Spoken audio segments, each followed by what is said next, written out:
أصعب الهواتف في التصليح، المستفيدون من المرض المنتشر، وهاتف آيفون جاء إلينا من المستقبل. أهلا بك في نشراتك. فريق فني متخصص في تفكيك الأجهزة وتصليحها قام بتفكيك هاتف جالاكسي S20 ألترا. النتيجة كانت قاسية جدا. أحدث هاتف من سامسونج الرائد جالاكسي S20 ألترا تم تفكيكه من مجموعة iFixit، وهي منصة عبر الإنترنت معنية بتفكيك الأجهزة التقنية واستكشافها لمعرفة كيفية إصلاحها ثم منحها درجة صعوبة التصليح. استخلصت المنصة أن هاتف سامسونج جالاكسي S20 ألترا ليس سهلا في تصليحه، سجل الجهاز 3 نقاط من أصل 10. قدمت المنصة تقريرا عن الشكل الداخلي للهاتف، واتضح أن الدخول إلى الهاتف عملية معقدة.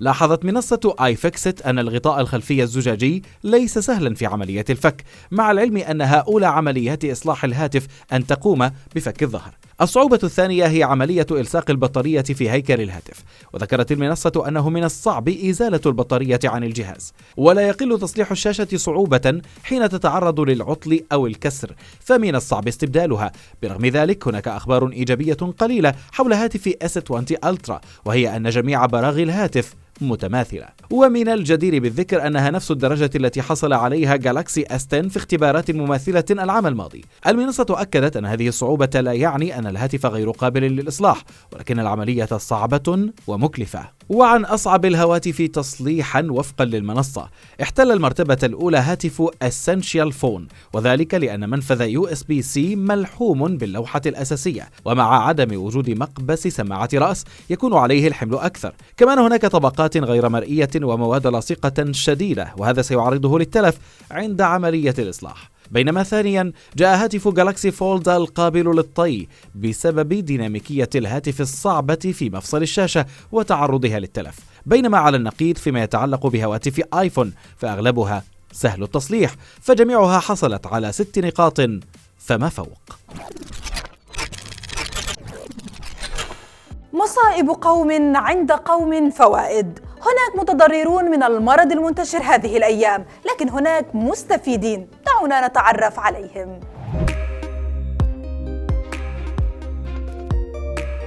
تأجيل وإلغاء معارض، مؤتمرات، انخفاض مبيعات. المرض المنتشر يضرب بقوة ويعبث بأوراق شركات التقنية هذه الأيام، لكن ثمة مستفيدين من المرض تطبيقا للمثل القائل: مصائب قوم عند قوم فوائد. أول المستفيدين من المرض كانت شركات البث حسب الطلب، وفي مقدمتها شركة نتفليكس التي تقدم خدمة بث المسلسلات والأفلام عبر الإنترنت. ولأن الشركات والمدارس والجامعات تعطلت في عدد كبير من دول العالم، والكثيرون باتوا في المنازل لا يخرجون إلا للضرورة، فالملل صار سيد الموقف، فأصبحوا يلجؤون لنتفليكس وغيرها لإملاء وقت الفراغ. وبحسب ما ورد في شبكة CNN فإن سهم نتفليكس ارتفع هذا العام بنسبة 15% مقارنة بالعام الماضي. المستفيد الثاني أيضا كانت تطبيقات خدمات التوصيل إلى المنزل أو ما يعرف بالديليفري، فبدلا من الخروج من المنزل والمخاطرة بات الكثيرون يستخدمون هذه التطبيقات لطلب حاجياتهم إلى المنزل. المستفيد الثالث هم مواقع البيع عبر الإنترنت مثل أمازون، إيباي، علي بابا وسوق وغيرها، خاصة بالطلب الشديد على الكمامات وأدوات التعقيم، حتى إن أمازون أعلنت عن إغلاق 1,000,000 منتج نظرا للفوضى التي حصلت واستغلال الكثيرين للمرض كي يسوقوا لمنتجاتهم ورفع الأسعار. المستفيد الرابع تطبيقات الصحة والعناية الجسدية، فملايين التحميلات بدأت تنهال عليها، حتى أن شركة أبل اضطرت لاتخاذ قرار بمنع البعض من استغلال المرض، وأنها لن تقبل أي تطبيق يتحدث عن المرض وعلاجه والنصائح إلا إذا كانت من جهات رسمية معتمدة مثل منظمة الصحة العالمية. المستفيد الخامس كان شركات الاتصالات وتطبيقات الدردشة، فالاجتماعات الخاصة بالعمل باتت تقضى عبر الهاتف، وبرامج الدردشة والمحادثة عبر الفيديو، وهذا ما دفع الأكاديمي الإماراتي سلطان سعود القواسمي إلى دعوة شركات الاتصالات بفك الحظر عن تطبيق سكايب للقيام بالاجتماعات أونلاين عبر التطبيق بدلا من اللقاءات الشخصية، في محاولة للوقاية من المرض وحد انتشاره. كما أعلنت شركة مايكروسوفت أن نسبة استخدام برنامجها تيمز زاد بنسبة 500% مع انتشار المرض، وهو برنامج للشركات يستخدم للتواصل المباشر عن بعد. وبعيدا عن عالم التكنولوجيا هناك مستفيدون مثل شركات تصنيع العقاقير الطبية، الكمامات، أدوات ومواد التعقيم. أما آخر أخبار المتضررين أن شركة أبل قررت تأجيل إطلاق آيفون 9 لما بعد شهر مارس بسبب المرض. أما جوجل فألغت مؤتمرها للمطورين، ونفس الشيء فعلت فيسبوك. أبل لم تقرر الدخول إلى عالم الهواتف القابلة للطي، لكن أحد المصممين قرر ذلك بالنيابة عنهم، فقدم لنا تصميما نموذجيا من المستقبل. يعرف عن شركة أبل أنها تتأخر بعض الوقت في الدخول إلى سوق ما أو الاقتناع بتقنية ما، لكن حين تعمل على هذه الابتكارات تعمل على نقلها من مستوى إلى آخر وترفع من مستوى الاهتمام بها. هذا الكلام ينطبق أيضا على الهواتف الذكية ذات الشاشة المرنة القابلة للطي. ورغم أن الشركات مقتنعة أنها المستقبل القادم، لكن أبل حتى اللحظة تلتزم الصمت. حتى التسريبات لا تتحدث عن أي شيء تعمل عليه أبل، وهذا مؤشر على أن أبل لا زالت تراقب من بعيد. لكن هذه الثورة القادمة دفعت أحد عشاق الشركة إلى تصميم هاتف نموذجي ونشره عبر حسابه على انستغرام، وتمت مشاهدته ملايين المرات. النموذج جاء لتصميم هاتف طولي ويطوى من المنتصف بشكل عمودي، فيتحول إلى قطعة صغيرة يمكن وضعها في الجيب. وهذا التصميم رأيناه مع هاتف سامسونج الجديد والذي أعلنت عنه الشركة قبل أسابيع.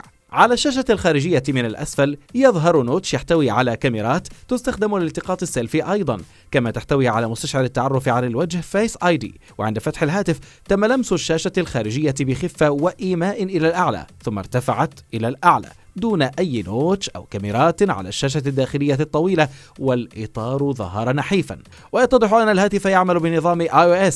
الفيديو جاءت عليه تعليقات تشكك بأنه حقيقة، وهناك من قال إنه تصميم رسومي جرافيكس. في نفس الوقت هناك شكوك حول رؤية هكذا نوع من الهواتف لأبل في الوقت القريب.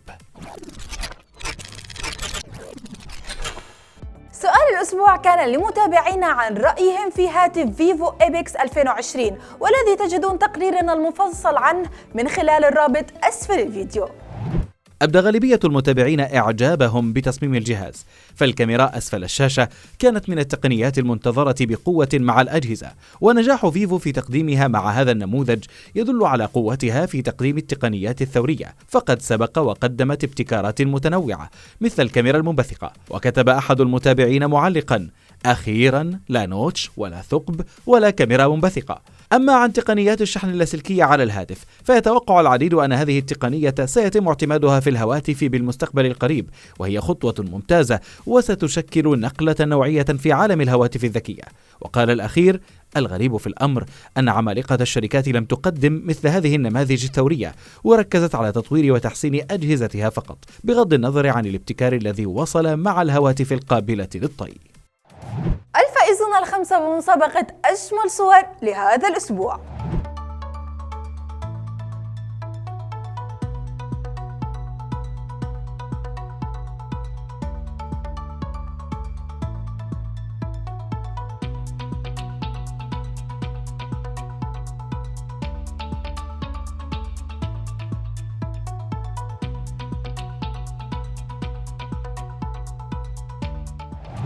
للمشاركة في المسابقة تابعونا كل يوم اثنين في منشور خاص على فيسبوك. والآن أهم الأخبار.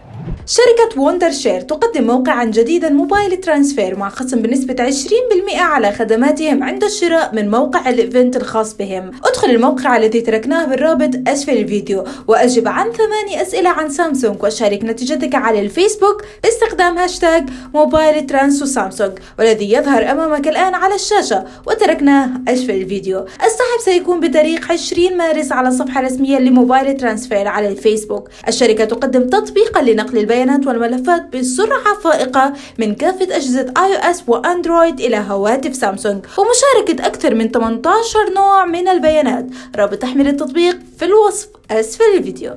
شركة TCL تكشف عن هاتفها بشاشة قابلة للانزلاق ويعتبر مختلفا عن بقية الهواتف من نفس النوع. أوبو تعلن رسميا عن الهاتف أوبو فايند X2 والنسخة برو بشاشة معدل تحديثها 120 هرتز وبسعر 1000 يورو، بينما نسخة برو بسعر 1200 يورو. فريق DxO Mark يقيم كاميرا الهاتف الجديد أوبو فايند X2 برو ب 124 نقطة ليحتل المرتبة الأولى مع هاتف شاومي Mi 10 برو، مع العلم أن الموقع لم يقم بعد بنشر مراجعته للكاميرا جالاكسي S20. شركة HBO تعتزم إنتاج مسلسل جديد مبني على أحداث اللعبة الشهيرة والمروعة The Last of Us. شركة BMW تعلن إعادة تصميم شعارها لأول مرة منذ 20 عاما، استبدلت الإطار الأسود بإطار شفاف وخط كتابة أكثر حداثة.